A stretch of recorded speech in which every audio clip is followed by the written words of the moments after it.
के संगम विहार के ब्लॉक में डॉक्टर सिराजुद्दीन को भारतीय पत्रकारिता काउंसिल ने उनके कार्यों को देखकर सम्मानित किया।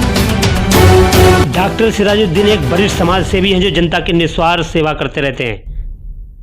इस मौके पर मौजूद रहे भारतीय पत्रकारिता काउंसिल के राष्ट्रीय अध्यक्ष मोहम्मद आलम मंसूरी ने डॉक्टर सिराजुद्दीन का फूलमाला पहनाकर सम्मान किया और राष्ट्रीय कार्यकारी अध्यक्ष मुशर्रफ कुरैशी व एडवाइजिंग बोर्ड उपाध्यक्ष चांद मोहम्मद, साउथ दिल्ली अध्यक्ष जमीलुद्दीन ने भी फूलमाला पहनाकर सम्मान किया। साथ में सचिव कमर दराज भी मौजूद रहे। BBC 24/7 न्यूज़ की टीम पहुंच चुकी है के फर्स्ट संगम विहार में, गली नंबर 18 है और आज जो इस्तकबाल सम्मान स्वागत किया गया है डॉक्टर सिराजुद्दीन साहब का, उनकी ईमानदारी, उनकी लगन, उनकी निष्पक्षता को देखते हुए कि कोई भी समय रहा, कोई भी घड़ी रही, किसी भी दौर में डॉक्टर साहब लगभग 30 से 35 साल से संगम विहार में रह रहे हैं और समाज सेवा कर रहे हैं। वो डॉक्टर रहकर भी लोगों की सहायता की, चाहे वो लॉकडाउन का दौरान रहा तब भी राशन से लोगों की हेल्प की। तो आज हम पूछते हैं उनको जो सम्मान भारतीय पत्रकारिता काउंसिल ने किया है, आलम मंसूरी साहब और तमाम उनके साथी यहाँ पर आए हुए हैं। हम पूछते हैं डॉक्टर साहब, BBC 24/7 न्यूज़ में आपका स्वागत है। BBC 24/7 की पूरे पदाधिकारी, राष्ट्रीय अध्यक्ष और अन्य पदाधिकारी जो भी हमारे पास पहुँचे, मैं उनका सबका खैर मकदम करता हूँ, उन सबका स्वागत करता हूँ, उन सबका आभारी हूँ कि उन्होंने, आप सभी लोगों ने हमें इस लायक समझा और जो हमारे तक पहुँचे। आज भारतीय पत्रकार एकता टीम ने आपका इस्तकबाल किया है और आपकी हौसला अफजाई के लिए आपका सम्मान किया है, तो आप क्या कहना चाहेंगे? मैं तो सब ये है कि जो आप लोगों ने हमारा सम्मान किया है उसके लिए बहुत बहुत बहुत आभारी हूँ आप सभी, जो आप वहाँ से चलकर हमारे घर तक आए, इसके लिए हम आप सभी का शुक्रगुजार हैं और धन्यवाद करते हैं। अच्छा डॉक्टर साहब, एक बात और जानना चाहूँगा कि आप लंबे अरसे से, लगभग कितने सालों से आप संगम विहार में हैं? मुझे संगम विहार में मैं 89 में आया था, लगभग मुझे 32 साल। 32 साल, लगभग 32 साल हो गई। 32 साल से आपने कई प्लॉट भी खरीदे यहाँ पर जी, और कई प्लॉट बिक भी गए, तो क्या कारण रहा है सर?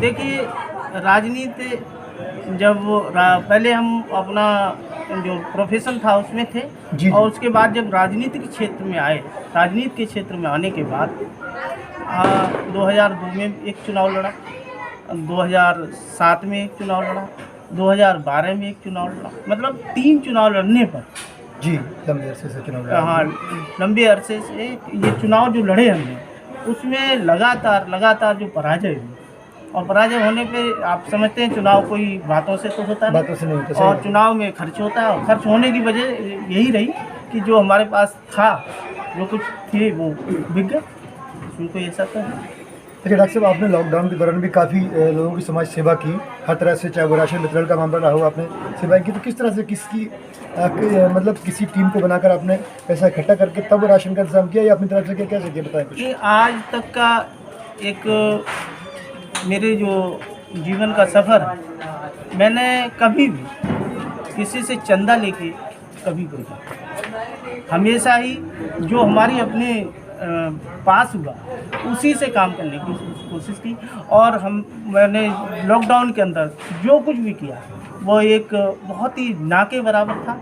हाँ, ये था कि दिल के अंदर एक उमंग थी कि लोगों की मदद की जाए।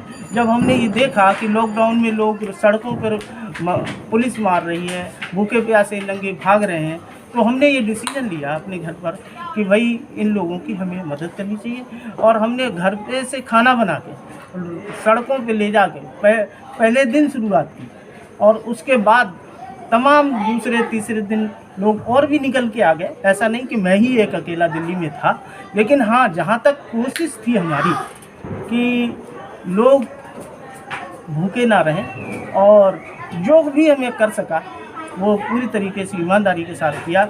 और ज़्यादातर लोगों ने मुझे कॉल की फ़ोन पर, तो फ़ोन पे जब कॉल आई तो मैंने उनके घर जाके, उनको अपने घर नहीं बुलाया, उनको घर अपने इसलिए नहीं बुलाया कि कोरोना काल था, अगर किसी की तबीयत खराब हो जाएगी तो वो ये कहेगा, सोचेगा हम वहाँ गए थे, हम कोरोना वहाँ से लग गया। लेकिन मैंने क्या किया, मैं खुद उनके घर तक गया, उन लोगों के घर जाके जो भी राशन की मदद कर सकता था वो मैंने करने की कोशिश की।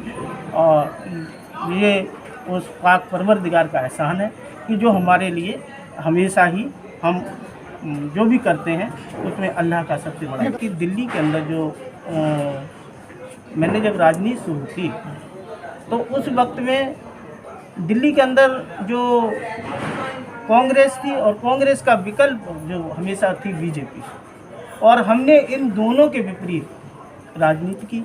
मैंने समाजवादी पार्टी से 2002 में चुनाव लड़ा, 2007 में लड़ा, 2012 में लड़ा, 2012 में हमारी पत्नी ने चुनाव लड़ा। लेकिन सच्चाई ये था कि तीसरा विकल्प यहाँ दिल्ली में उस वक्त में नहीं बन पाया।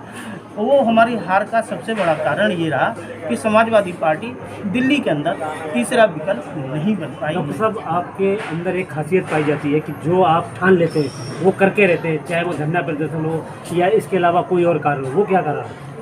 वो कारण, सबसे पहले कारण तो ये है कि जो हमारी परवरिश है, वो हमारे वालिद जो थे वो सूफीज़म से थे और सूफी थे, और मैं उन्हीं से ही मुरीद हूँ। और वो जो हमारे अंदर रगों के अंदर जो खून बह रहा, उसने हमेशा ही जो भी कभी कहीं कुछ अन्याय होता देखा या क्षेत्र के विकास के लिए जब लोग परेशान होते, जब रतिया मार्ग पर दुर्दशा इतनी हो गई कि जब वहाँ चलने वाले बच्चे, स्कूल के जाने वाले बच्चे वहाँ गिरते थे, तो जब मैंने ये देखा कि इस संगम विहार का कोई भी ये लावारिस की तरह संगम विहार छोड़ दिया है।